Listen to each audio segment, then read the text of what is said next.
So brainwashing doctrine is a cult. Brainwashing doctrine refers to the controversial idea that a person's mind can be manipulated, and altered against their will by psychological.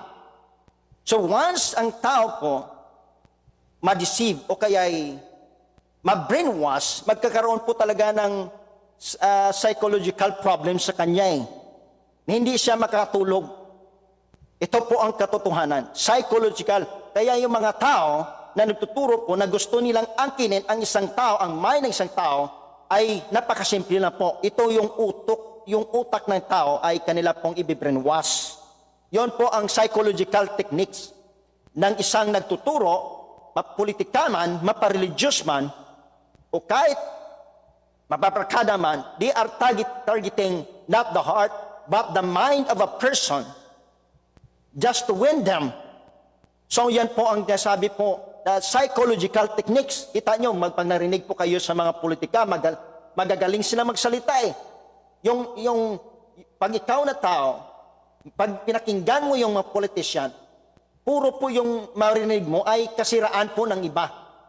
Puro marinig mo yung kanila po ang tama.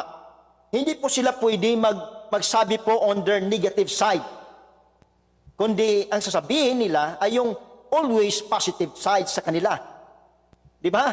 At pag sinabi po natin psychological techniques ay, halimbawa, for example, kung ikaw po ay nasa posisyon na sa government, ay gagawin niya po ng paraan, lahat po ay kukontrolin niya. Gagamitin niya ang trabaho, gagamitin niya po ang ibang pamaraan, kung saan ka nakadipwesto, para takutin ka. Yun po ang tinatawag po psychological technique. Siyempre, kailangan po ng tao ang trabaho.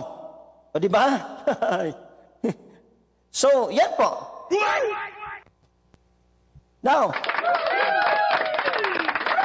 psychological techniques. Grabe.